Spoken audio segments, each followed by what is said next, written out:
Welcome back, everybody. We are now going to be hitting 29 on the list of our 35. I can't believe it. We're 29 facts in now on this big No Such Thing as a Fish marathon, all in aid of comic relief. For everyone who's been watching us, I know there's been quite a few people who've actually been watching from the beginning up until now. That is extraordinary. Thank you so much for joining us for that entire time. If you've been dipping in and out, thanks for coming back. And if you're joining us for the first time, just to let you know what this is, we are a podcast. We usually do 4 facts, but tonight, and well, it was tonight, it's now the morning after, we're doing 35 facts in a row. We're talking to 35 amazing people who are spending 35 minutes each with us to celebrate 35 years of comic relief. And if you would like to help us raise as much money as possible, please go to comicrelief.com/fish. And you'll find a Just Giving page where you can enter not only some money, but if you put your name and a little slash and add another name, put a name that you might name a hedgehog. A hedgehog that's going to live in the home of Richard Curtis and Emma Freud. That could be there with your name. We'll be naming that hedgehog at the end of this broadcast. So it is time for us to bring in our next guest. For fact number 29 is the brilliant comedian, a really good friend of ours.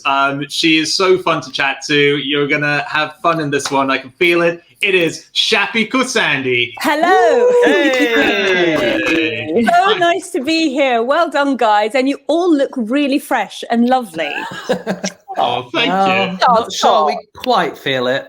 Well, you look fantastic. Oh, thanks, Shappi. And I love your little boppy things. And this is just all lovely. Things. And Dan, I think you're the first person I've seen with a bookshelf like that neat, that isn't a green screen backdrop. Well, yeah, Yours is neat too. Not really. Mine's an absolute mess. This is the QI office that I'm sitting in here. So this is where the elves get all of their research materials from. They're not just neat; they're in Dewey Decimal order, made by Alex Bell, who's basically the brains behind everything that's happened today. He's sorting all that out. Yeah. Oh, well, it's very impressive. Yeah. All I've got is gin bottles. That Wow. I thought I'd hide it. Wow. I didn't think it was appropriate this time in the morning. But I feel it's like I could do with one right now. A nice Is that a shot. huge golden pineapple as well? It is a huge golden pineapple. Yes. I love That's it. where I keep my things. Oh, I've got all sorts of things in here. I've been looking for this for ages. What is that? You're fishing welcome. reel? You're welcome. What is it? It's I've got big plants, and when the leaves get out of control, you steady them on bamboo. And I was looking forever for these. Oh, there's my contact lenses. Oh my God. I've been blind all lockdown. This whole time when I've been messaging with Shappi on Twitter to get a fact out of her and confirm the time, she's been sending messages going, I can't read what you're writing. I have no idea. There are leaves everywhere. Did you notice my spelling? I just can't see. Everything. I had to decipher it. I had to bring it to Alex and say, let us, Not no more. There we go. All right, well, let's get into our 29th fact of the show. Shaparak Khorsandi, what have you got for us? Well, a little known fact about Megan Markle, which everyone thinks they know everything about, is that she used to work in a shop selling yogurt, and it's called Humphrey Yogurts. Gorgeous. This is the biggest news about this woman. I don't know why anyone has been wasting their time talking about anything else. And it's interesting. I've got a sort of gossipy fascination with Meghan Markle. And I know loads of stuff about her. Like she worked on Deal or No Deal, and she's a bit of a showbiz baby because her dad was a lighting director. So she was one of those kids that wandered around a set, and everyone like makes a fuss of, because people do make a fuss of kids. And I always think that's the sort of alternative to private school, because if you have a kid that you take to your sort of job with lots of adults being very nice to them, it gives them a lot of confidence. And that's what you pay for, I think. And I've now brought in my own educational worries of my children into your wonderful 20-hour podcast. So let's backtrack back to Megan. Get them in here, bring them in. We'll have a chat about some facts with them. and then they'll be fine. Take this on to pod day. Yeah. So that's what Megan did, and Humphrey Yogarts. What a name! What a name! And that little bit of freedom. It just sounds like such a simple thing to people like us who have grafted, done whatever we can to pay the bills while we make our dreams come true. That's a normal thing. You know, I worked at Pret a Manger. I worked as a life model. I worked all sorts of weird jobs. Shappi, I read that when you were working as a life model, the woman who was drawing you made you recite Shakespeare all the way through. Is that true? That was at Central St. Martin's. No, that wasn't Central. Central St. Martin's. She just wanted me to dance, do Iranian dancing on a table, and those art students. But the Shakespeare was with this Jungian art teacher who also studied Jung psychology, and I'm so not self-confident. I'm not sure if I'm pronouncing Jung right. It's not Jung, is it? Anyway, and so there was another guy there was two life models that day. This French man who took his life modeling job very seriously, and he was a bit sneery towards me because he didn't feel I was professional enough. He felt that I was simply doing life modeling for the money, you know, And we had to recite Shakespeare, and I did it I had a dramatic hangover that day, which weirdly didn't help, you know, like sweating hangover. And there's nothing worse than sweating when you're standing still whilst naked. Being drawn. And I was like, I have given suck and know how tender it is to love the babe that milks me. I was Lady Macbeth. Oh, blimey. Wow. I remember my lines. I was naked while he was smiling in my face, have dashed its brains out or something. That's it. Something about dashing brains out. And so, that was Hell of an early job. It was a very early job. Yeah, it was good though. Other ones were great. Other life modeling classes were great.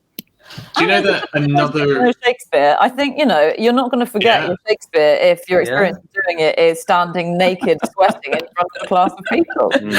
We'll remember that with this sort of French man sneering at me in French, and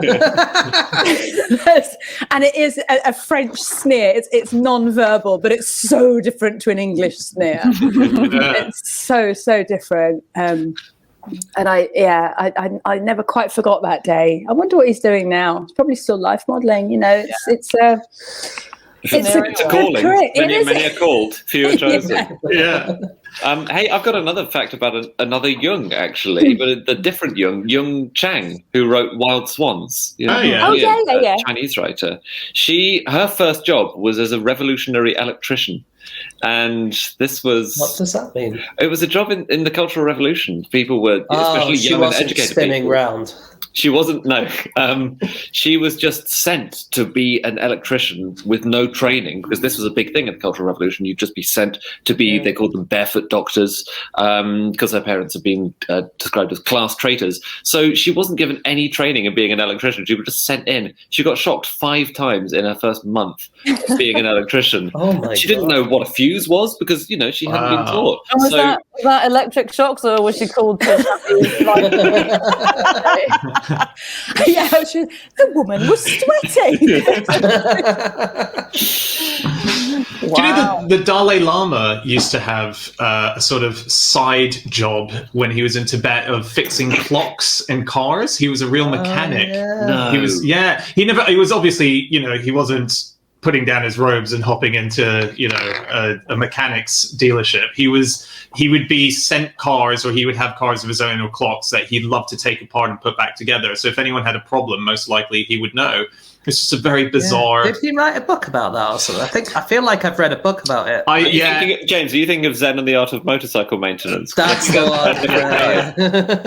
No, he mentioned it in a sort of not his official memoir, but sort of a side book that he wrote. It was a big memoir-y bit in it. But Megan Markle, do you know another early job of hers was? No, but I'm so sorry to interrupt, but I'm fascinated by the Dalai Lama. Oh yeah, doing that, because that's not a surprise, because people who are very wise compartmentalize their thoughts and their value systems, and they have a logical approach to emotions and philosophy. And so when you said that, you know who I thought of immediately was Mr. Miyagi. Oh, yes.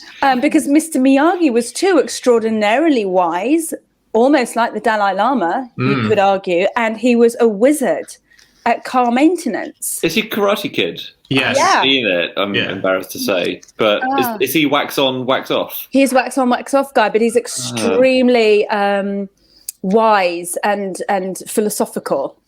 Anyway, I'm sorry, I interrupted you with my Mr. Miyagi chat. Always love a bit of Miyagi in a conversation. I've just watched Cobra Kai. If you haven't seen it, people watching. Amazing. Heaven. Yeah, it's heaven. But Megan Markle, another early job that she did when she was sort of trying to become big as an actor was she has very good handwriting, and she used to work as someone who would do the handwritten wedding invitations for big celebrities. So Robin Thicke, the singer Robin Thicke, all of his invitations were done in the hand of Meghan Markle. Yeah, and there was a big thing where when Harry and her were part of the royal family, it was a great shame that we weren't going to get to see her handwriting anymore, because part of being a royal is you don't do signatures. And so, you know, we might see it, I don't know, in a letter or something. But, you know, for someone who could write so well, you know, I don't think you should be encouraging people to print more of Meghan Markle's private letters. There has already been enough legal difficulty about this. Yeah, sorry, Megan. Yeah, she's I had heard that she was a calligrapher. Yeah, which is, you know, a sort of an art form that you don't normally. I mean, is it an art form? That's for a different podcast. That you don't really associate with someone of her generation. I think someone said, who was it? It was an artist who said that if they'd been born Chinese, they would definitely have been a calligrapher, not an artist. I think maybe it was Van Gogh. Steve Jobs. But I think it was Steve Jobs. No, he studied calligraphy. Or did he? I think maybe he took a module when he was at university, dropped out. Did he? Right. Oh, well, you're all so doubtful, and I think it's only through this podcast I would know it. Definitely not what Anna was talking about. No, it's not, is it? So I'll shut up. Sorry, Anna. I wouldn't call Steve Jobs an artist, even though he's a creative mind. I think it was Van Gogh. But Meghan Markle was an accomplished letter writer from an early age. I think when she was 11, she wrote a letter to, very ahead of her time actually, wrote a letter to Procter & Gamble to complain that a washing up liquid commercial showed washing up was like, it showed it was a woman's job, and it kept referring to women, and she asked them to change the advert to say people instead of women. Oh, did they? Did they do it? No, they said, sod off, you woman. Wash some bloody dishes. What did your dad think? Yeah. Who taught you to write? I did a similar thing to that, but at the age of 42, so not quite the same currency. It still counts. What did you do? Still blazing a trail. Well, it was a science birthday party package for children, and it sort of said boys' birthdays. And I wrote to them and I said, you know, we had a science party, and it was mostly girls. I had a great time, and but I didn't handwrite it.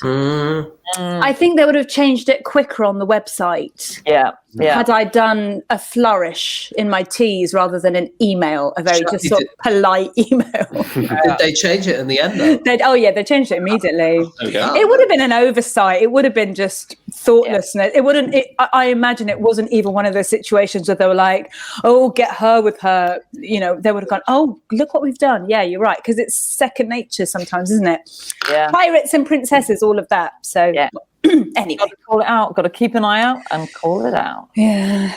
Me and Brad Pitt share a old job that we both used to do. Okay, no, James, we know enough about your early working life. Hotelier. No. Yeah. Okay. Paper round. No. Don't think they have them in America. Oh, of course they do. Yeah, Boys. Oh. Paper Boys. It's something that I've done in the last 10 years. So our professional poker player. Yeah, you've been. I've been working with you for 10 years. Yes, Was exactly. he a QIL? Was Brad Pitt a QIL briefly? How many did I miss when he got Brad Pitt in as the replacement? He was a professional chicken costume wearer. Okay. Which I did for QI. I did. Yes. And yeah, he would stand outside a restaurant dressed as a giant chicken and try and get people in there. Would he? Yeah. Was he? With the head on or the head off? Well, it would be a waste to put the head on. I mean, I don't want to objectify the guy, but yeah. No, but that's so funny. Imagine the restaurant owner saying, "No, what you may be a pretty boy, but it lacks reality to have you not wearing a chicken head." If you're a pretty boy, you should have been a parrot. I don't think anyone is a good enough actor to convince people they're a chicken with their face. I think you've got to go head on, even Brad. Oh, my stupid phone keeps beeping. I'm so sorry. Oh, it's not cool. This is if that French guy was here, the life model, he would have sneered at me now. He would have gone, she's so unprofessional, but in a French accent. She doesn't know how to turn her blinking phone to, there we go. So, what have you done, Dan? What unusual jobs have you done? I'm curious. I don't think I've. Oh, I taught at a school for 2 semesters. Taught comedy. Got fired. But did you leave in a really hilarious way? Yeah, I tripped over everything on the way out. This is what you're going to be missing, guys. Yeah. Down the stairs. Flirting with your flower.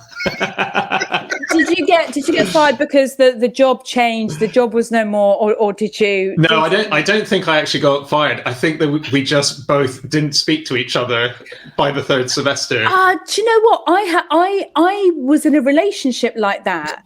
I will be even in lockdown. I sort of reconnected. I started sort of seeing an ex-boyfriend, but then we now haven't called each other for a month. It's just we've quietly fizzled out. Right. Yeah, it's fine. It's fine, but because the relationship was in lockdown anyway, it was sort of more relationship pending.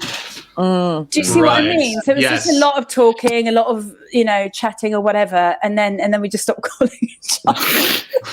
Well, this might kickstart it. He thought you were going for a subtle decline, but now you've announced it to the nation. He might be guilted into. No, it's fine. I mean, obviously, neither of us were feeling it. It's hard to feel much in lockdown, except well, I mean, I try. I looked up the first jobs of a few of the other people we've had on this feed, which was cool. something to do. So Corey Taylor, lead singer of Slipknot, first job was in an adult emporium in Des Moines. I never know how to say Des Moines. Oh, yeah. Michael Payton. It's Des Moines, isn't it? Des Moines. Is either Des Moines or Des Moines, but it's not Des Moines. I think it's Des Moines. Is it? Okay, Des Moines. Yeah. Great. Michael Palin lists his first dramatic appearance on his website, where he says, first dramatic appearance as Martha Cratchit in school production of Dickens' A Christmas Carol, brackets, fell off stage. Oh, yeah. Yeah. Mary Roach is a science writer. Her first job was doing PR for San Francisco Zoo. And she said that she was a terrible PR because someone would ring up and say, I heard a rumor that the cheetah was sucked dry by fleas. And she said, as a PR, you're meant to just say, no, didn't happen, damage control. And she would say, gosh, tell me more. How many fleas would that even take? Is this even possible? And this got her started in science writing rather than being a PR and controlling the story. Thank God. Yeah.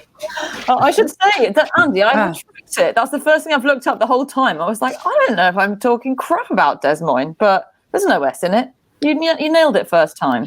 Des Moines, it's Des Moines. Yeah. There's no S. I did think there was an S. I mean, there is an S. There are 2 S's. Yeah. You don't say either. Don't say them. Yes. Right. I'm just so impressed, Andy, how deftly you skimmed over the phrase flea sucked a leopard dry. Yeah, well, I used to work in PR at a zoo. Right, So, yeah. Just went like that, and I was like, oh, did I? Yeah, good, wow. So, Confucius? Yes. He and I shared an old job that we used to do. Oh boy! I don't know if you can guess what that is. Oh, okay. A chicken restaurant. We must know this. Confucius. What did he do? He didn't work for a hotel chain, I don't think, for a travel. Was it a Holiday Inn? Was he an accountant? He was an accountant. Really? Yeah.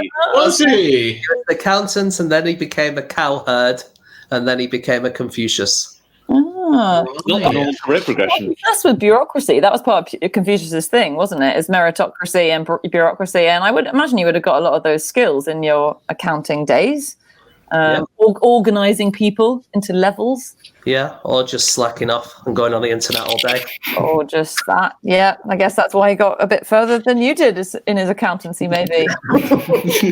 Whoopi Goldberg had a good array of careers. She was a bricklayer for a while. Oh, yeah? When she was younger. And then went on to be a mortuary assistant, I think. I think she put makeup on dead bodies. Worked in mortuaries. Okay. It's a very, very interesting pair of jobs I've had. Do you think that one of them can help? Once you've been a bricklayer, it helps you to put makeup on dead bodies? I thought you'd be a bit heavy-handed. Yeah. Bricklaying. Is it the cement bit that's connecting it? Is it the laying of the smoothing of cement? I was hoping someone else was going to make the connection. I know, I'm trying, buddy. I'm doing everything I can. I think that's right. What is cement if not sort of concealer for bricks? Yes, that's right. See, look at Yeah. James. James just lobs the ball halfway up the field. Confucius, he's saying. What is it called? Filler? Whatever it is they... What we're doing now? What James is doing. Yeah. No. That thing that you put on your face, and it is literally like polyfiller. Yeah, I've heard Not of that. concealer. It's Mascara. No. Foundation. Do you know- Foundation. No. It's before your foundation. Dan, don't ever do your makeup yourself. Do you know what? I'm now acting as though I'm the one that hasn't slept. Primer. Oh, primer.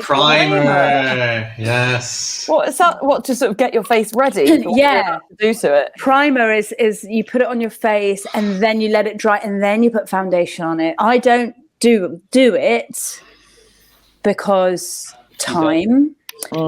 And yes, you're right, Andy. I don't need to. But my goodness, it's so funny how in lockdown we are all so used to staring at our own faces more than we ever have done before in our entire lives. Yeah. And I've come to this side of the pandemic absolutely convinced I need a nose job. And I'm not saying that for you to go, no, Shappi, you don't, which you didn't. By the way, I can't wait till we can stop going. What do you want done? Do you want it made bigger? What do you want to do? Oh, you sweet. Get a bump in. Get one of these guys, maybe. I was thinking like maybe like a fun curly one, like those straws when you're a kid. Like a pig's tail. Yeah. Or a duck penis. A duck penis. Yeah, but those straws when you can see the liquid come up. So when I blow my nose, children Really can see. That would be good. That would be You're great. going to ask for a transparent nose? Yeah, why not? I'm just thinking that, I'm about to, hit the other side of my life, and why not go into it with a cracking novelty nose? Why not? Who was it? Some great people have had nose jobs. Who had a nose job? Which astronomer did? Tycho Tycho Brahe. There you Yeah. go. And he was, a great discoverer of space thing. He had a golden nose tip that he could put on for special occasions, I think. Because I think it's in a duel, I think, didn't he? I think it was either a dual or syphilis. It was probably a dual. It's a duel. His Wikipedia page said it was a dual, but in the controversy section, it said suspected syphilis. But you can't trust Wikipedia. I mean, look at my one. What does it say? We can't say We it. can't read it then. can't read anything. I'm trying to get the... No. It says Dan Schreiber is a radio producer, blah, blah, blah. He's also a skateboarder. Wow, fast work. Fast work. Thank you, I viewers. wonder if that Natalie Tran. I hope it was. Straight away. Phrase citation needed. Bit more. Hey, so I read about, this is about early jobs that people might have hated. I found a wonderful article from The Guardian where they crowdsourced from their readers really boring jobs that their readers had. And I just wanted to tell you about one or two. One of them, my only task was to weigh out 500-gram samples of washing powder into cardboard boxes on a Monday morning, and then weigh them again on Friday morning, the idea being to see whether they had lost weight over the week. They never had. That's you, Shappi. That was it. What's the point of that? I don't know. Can I tell you one more? Just one more. My job was to watch two fax machines as one of them would constantly overheat. When I did, I had to turn it off for a few minutes and then turn it back on. It was only after staring at the machines for 6 weeks that I realized what was happening. The hot air from one machine was emptying out right into the intake on the second machine. I went to the office manager and explained that my job was unnecessary. After moving the machines apart, he agreed. Oh, 6 weeks. But then she was fired. Let's say again. She was fired straight after that? She fired herself. I mean... Wow. She went and said, my job is not necessary here. I think I would have gone around finding a load more fax machines and then just magically fixing them one at a time. I once had a job when I left university in Winchester in a pronto print shop. There's printing shops, and I didn't understand my job. The man put me in front of a computer, and he said some things that I didn't understand about data. And and then there's another lad that also had the same job as me, and he was like, and I just stared at the screen, not knowing what I was meant to do. And after about 3 days, the toilets were in an alleyway, a shared toilet between the shops. I just thought, I'm just going to go to the loo. And I went to the alleyway and I just went out. And I just went home. I left my coat there. I never went back. I just didn't understand what I was meant to do on this computer. That's and I was brilliant. too shy to ask. Oh. I was just like, Wow.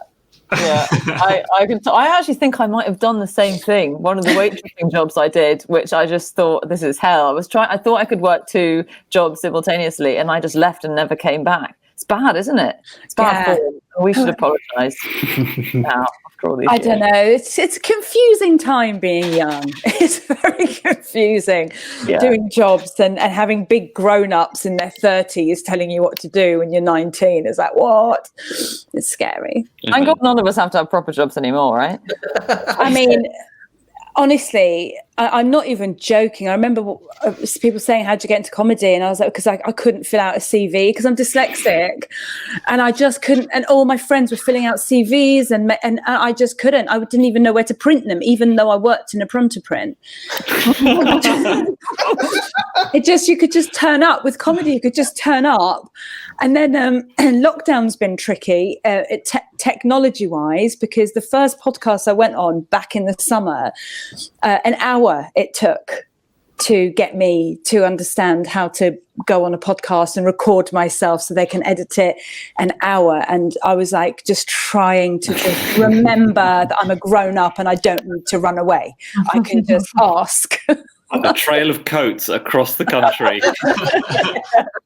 They're all going up for auction alongside the coats. All of Shappi Khorsandin's coats. When people said, other comedians I spoke to said, well, we're going to have to learn to do our jobs online.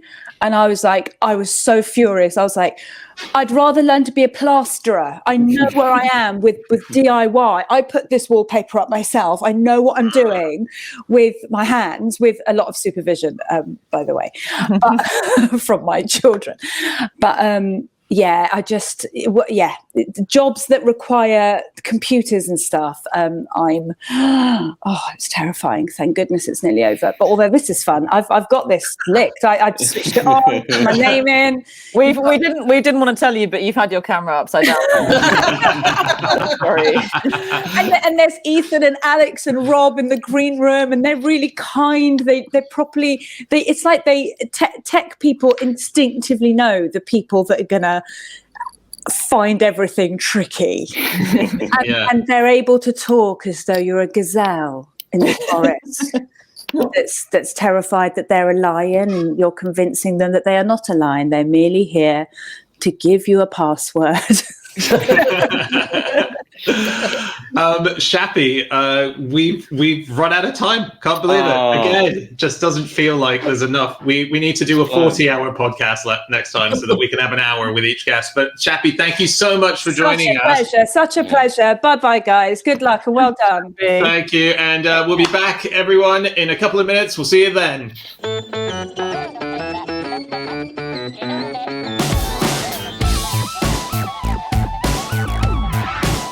Hey everybody, we hope you enjoyed watching that video from our 20-hour-long No Such Thing as a Fish comic relief marathon. There are plenty more videos to watch, but before you watch them, we're going to ask you to donate to the cause that we did this for. Go to the link below and you will be sent to comicrelief.com/fish, where you can donate and help change lives. Donate now.